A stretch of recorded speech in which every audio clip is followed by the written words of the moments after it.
welcome to the Owatonna Today show. And as you can see, we're out at the great Steele County Free Fair. It is going on all the way through until Sunday. It's a great time out at the fair. We hope you can come out and join it. We are going to have as our first guest the wheel walker, and he's going to be telling us all about how he manages to get on top of that and walk, whether it's wind, rain, or whatever. But first we wanted to check in with some of our fine supporters, and then we're going to come back with many sights and sounds at the great Owatonna Steele County, I should say Steele County Free Fair.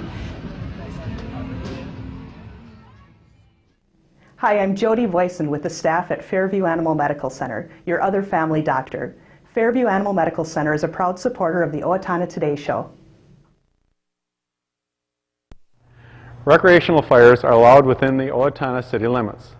They must be contained within a fire pit or a device designed for such use, and can be 3 feet in diameter and no more than 3 feet high. They must be 25 feet from a building or combustibles. Only untreated or unpainted woods must be used. Fires must be attended by a person at all times that are capable of extinguishing the fire. This has been a safety tip from the Owatonna Fire Department. Hi, we're Mark and Becky Stevens of the Owatonna Pizza Ranch. And we support the Owatonna Today show.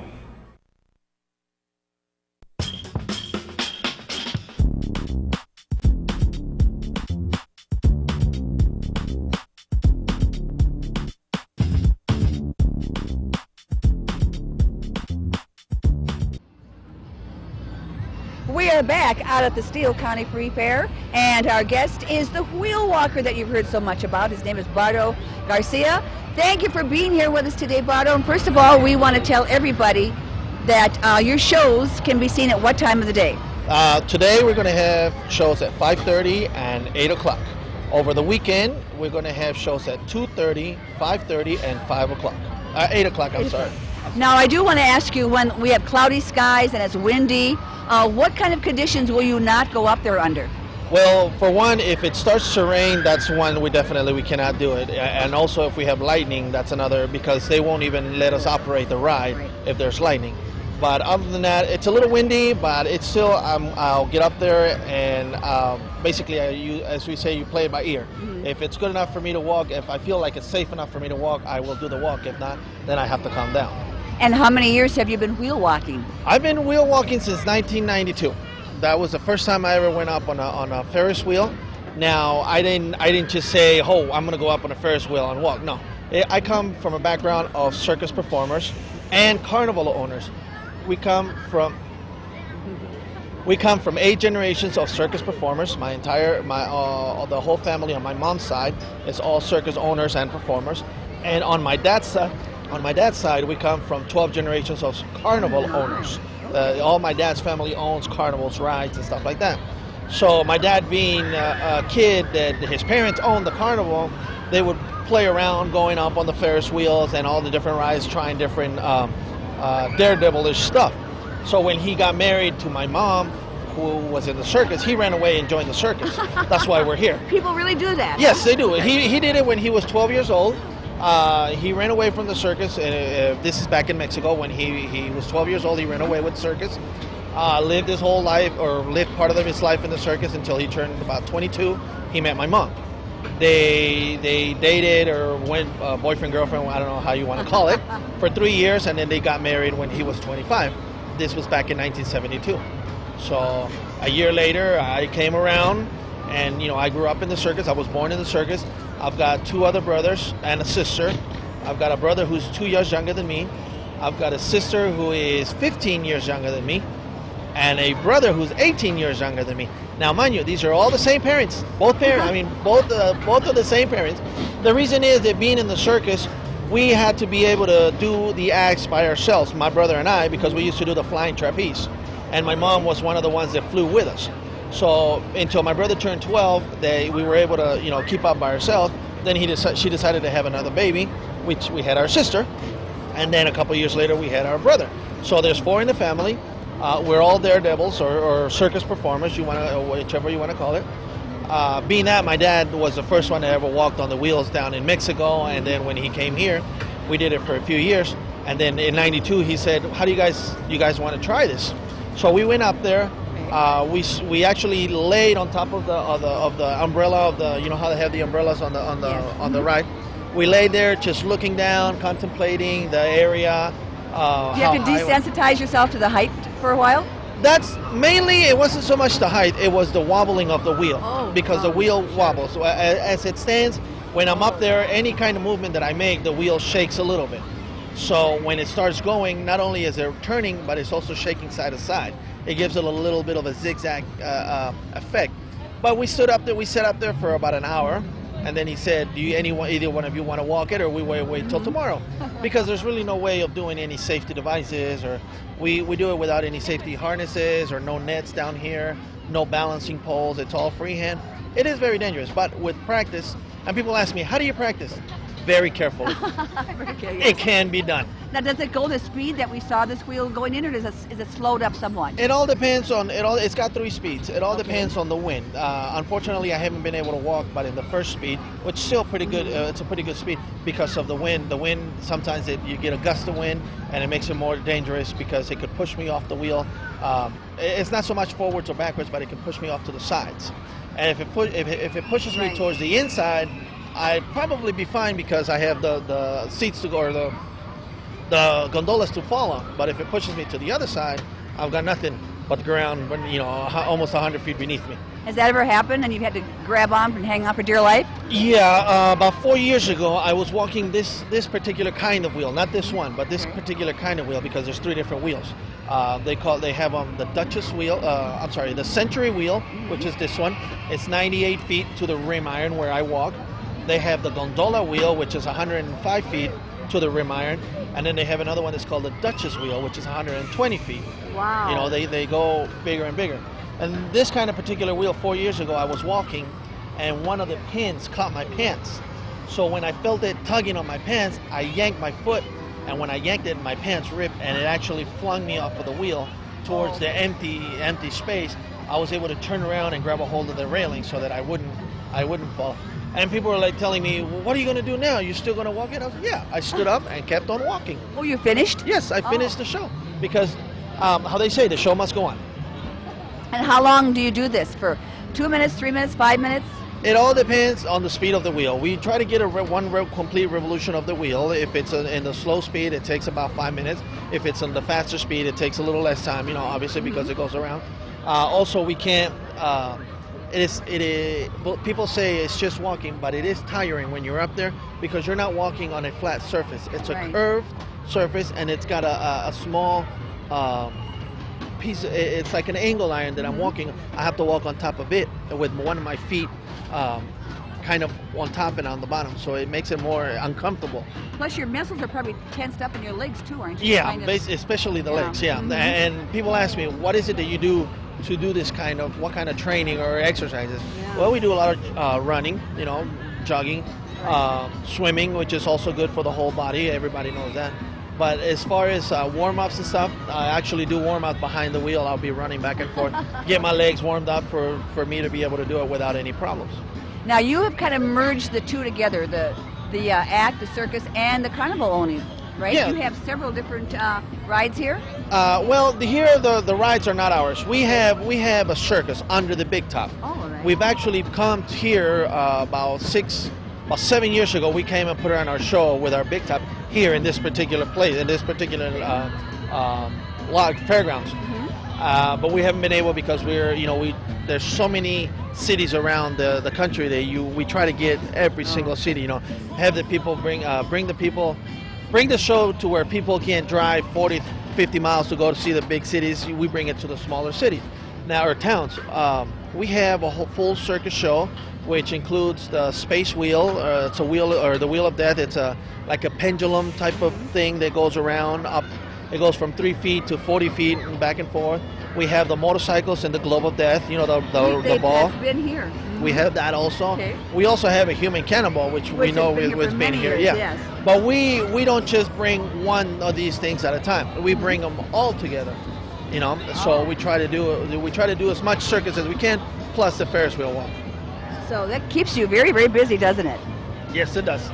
So approximately how many cities per year do you visit? Well, how many weeks are in a year? 52. That's how many cities we visit.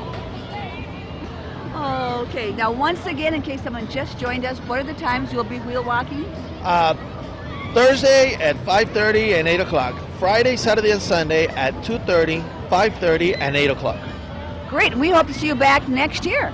We hope to be here also. It's a good fair. Thank you for being our guest today. Thank you for having me. And we are out at the Steele County Free Fair. We're going to be out and about walking around, so please stay with us. Hi, this is Dave Efforts with TPS Insurance, and we are proud supporters of the Owatonna Today Show. Hi, I'm Dr. Gina Wendricks, audiologist for Mayo Clinic Health System in Owatonna.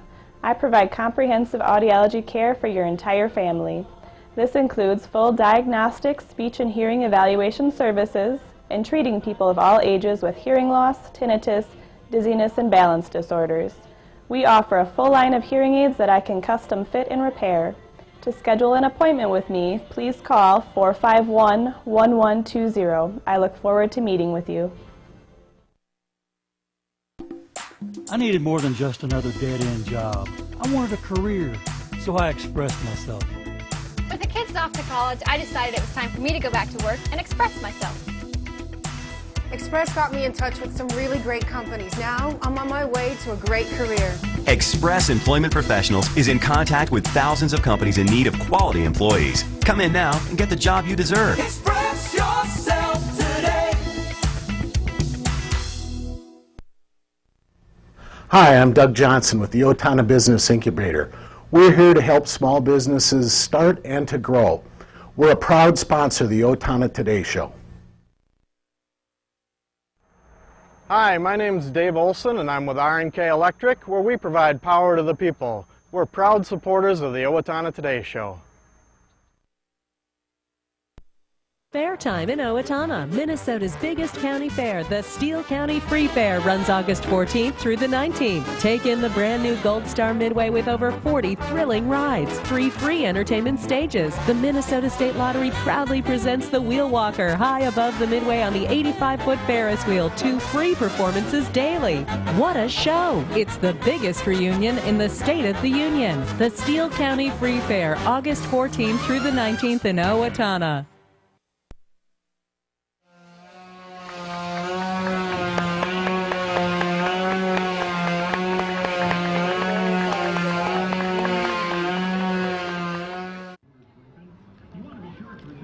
Wasn't that great what you just saw? That was Wade Henry, who is a chainsaw juggler, among other things as well. And we had to give you a little piece of that so you can see what our next guest does.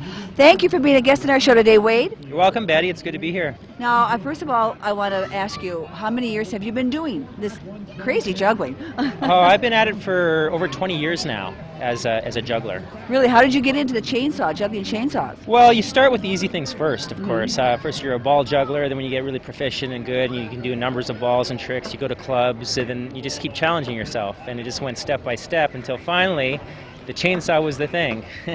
Now, you didn't just stand there and juggle, you're also on a unicycle. Do you do anything else beside that? Oh yeah, I'm a variety entertainer, so I do a whole variety of things. And I do comedy juggling, I do unicycles, I do fire eating, I do magic. I also do rope walking and balancing.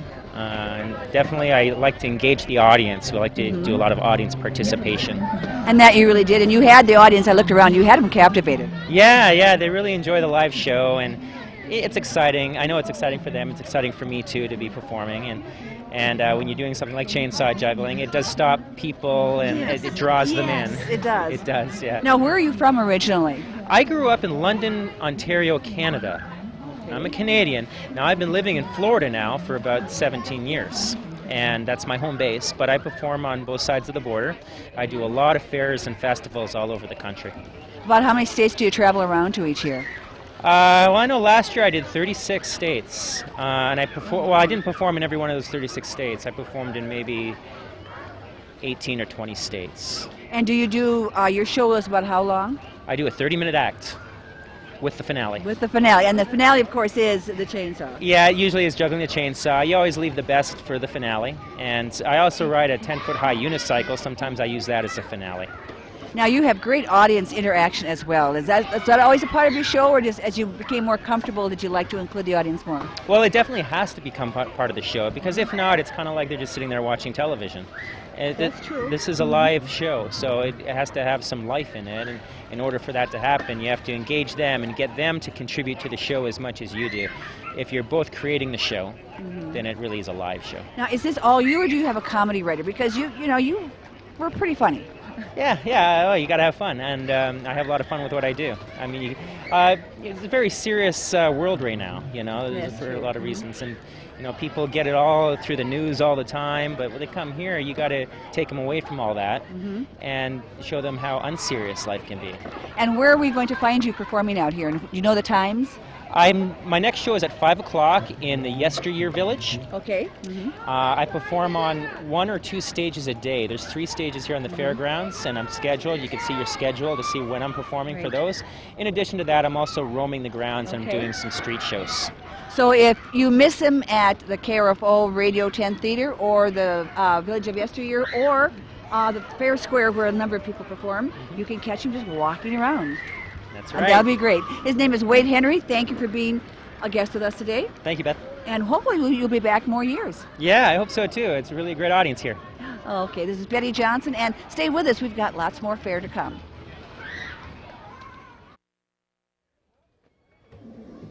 Yes, and this is a monarch butterfly, by the way, in case you looked at that and were guessing. Hi, I'm going to call her the butterfly lady. This is Rebecca. Hello, Rebecca. Hi, nice to be with you today. And this is her first time at the Steele County Fair. We're glad to have her along. As you can see, there are just butterflies all over the place. She raises them. Now, Rebecca, first of all, how did you get involved in raising monarch butterflies? Well, I took 4-H and I took entomology in 4-H when I was a young girl. And bugs have always interested me, and I always wanted to raise butterflies, so about 6 years ago I took off on that adventure. Now, how long does it take? You also have to raise them from caterpillars, do you not? Yes, I do. Yes, I do. It takes approximately 30 days to raise a butterfly, from butterfly to butterfly. Now, this is kind of quite a labor-intensive project. You have to feed them, you have to, the caterpillars. Where do you get the caterpillars and everything? It's fascinating. Yes, we have indoor and outdoor facilities on our farm. We are located by Santee. We have a 20-acre farm up there. And our butterflies lay eggs, and then we have to feed them with milkweed. Monarch caterpillars only eat milkweed. And then they turn into the chrysalises, and I'm going to put this guy on the food. And then the process starts all over again. So you take the eggs, and then those become the caterpillars. Okay. Yes, and we raise them, and they molt. They molt up to 5 times. And here at the fair, we're selling the largest caterpillar. They're about this long, and they have all the food they need, and they're ready to go up and form their chrysalis. And these butterflies that emerge are going to be the ones that go to Mexico to hibernate. Okay, now you were telling us a little bit about that. It's just not every generation goes to Mexico. Correct. This is the final generation in Minnesota, and it's going to go to Mexico, hibernate. It's going to lay its eggs in the spring, northern Mexico, southern Texas, and then that will be the end of that butterfly's life cycle. And then it's the next generations that keep working their way up and finally come back to Minnesota in May. So it takes them a little bit of time to get back here. Yes, it does. Yes, it does. From like February to May, I think it is. So now if someone gets your kit, and what is it they do with it? Do they have to keep it at a certain temperature or a certain room? They have to keep it out of the sun. It doesn't need food or water. It has everything that it needs. And it takes about 2 weeks, and it comes with complete viewing instructions. So you know exactly what to look for so you don't miss anything.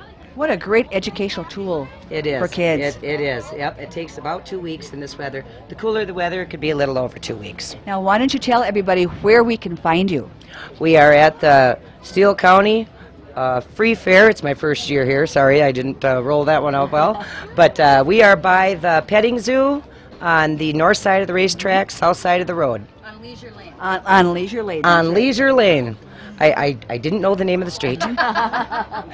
Well, thank you for being a guest with us today. Now, I should ask one more thing. When people come by, can they come in and see the butterflies, or do you prefer that they stay out? No, absolutely. They can come in. It's $2 admission into the tent.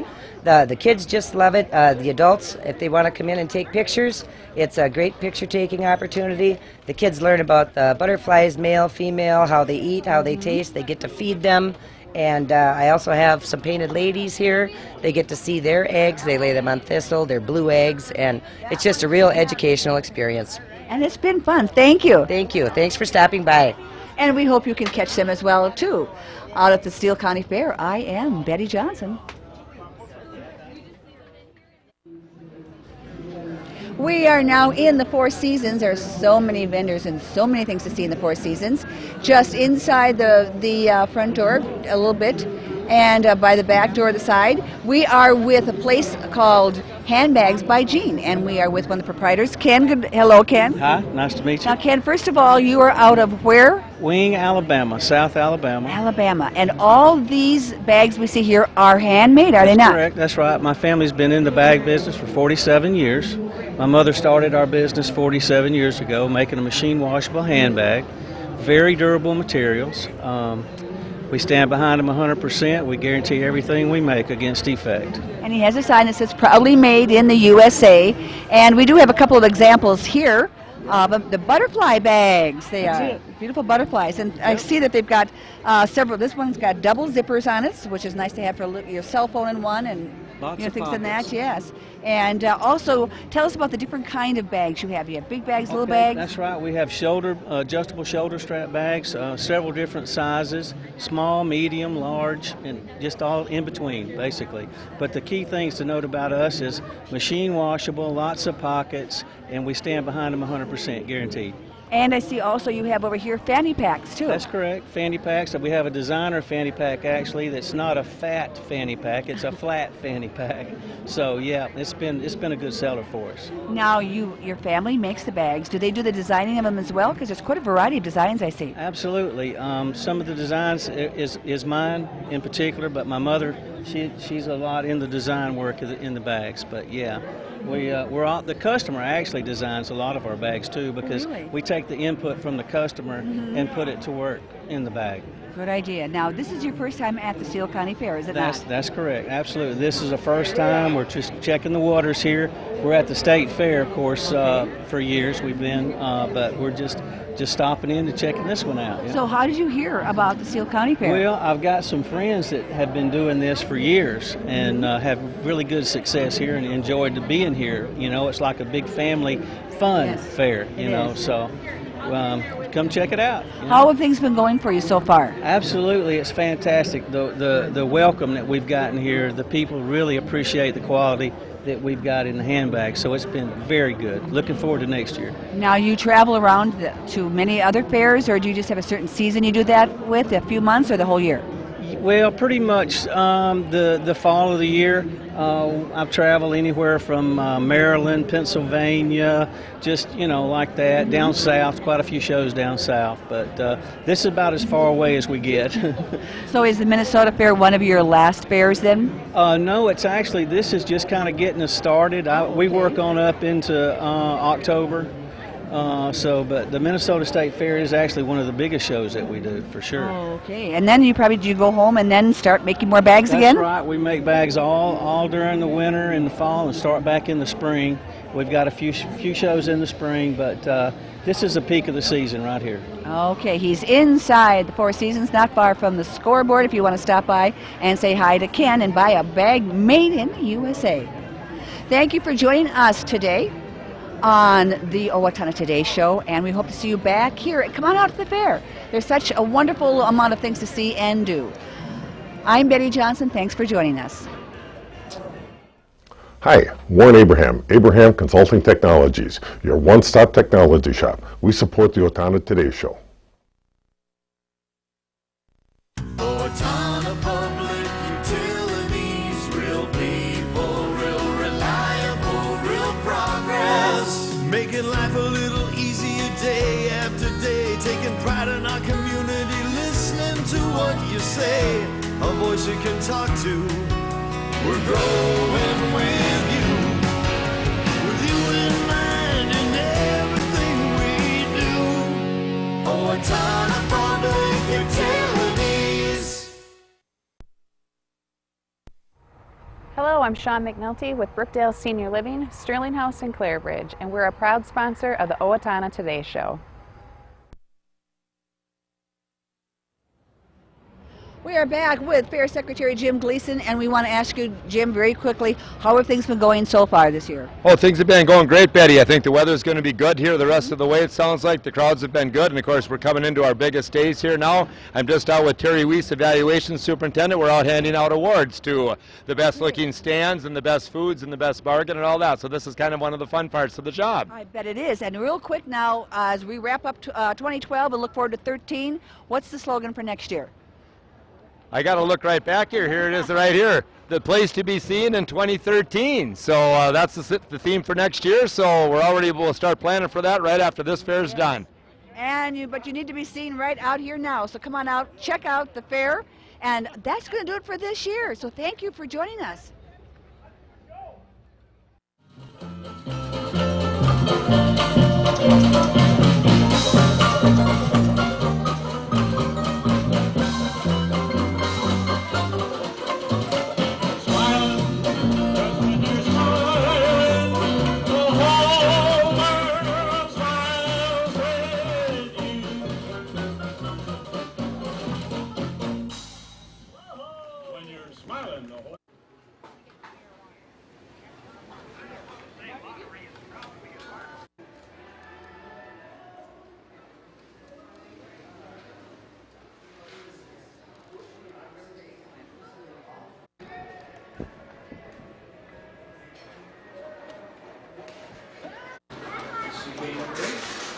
We're going to start in the left-hand column. B2 is our first number, folks. B2.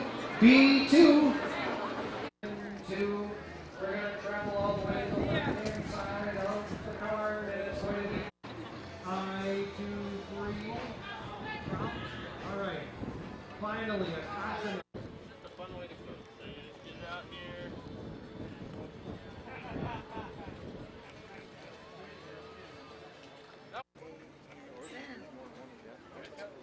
Cool.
Ooh, it tickles a little bit? A little bit.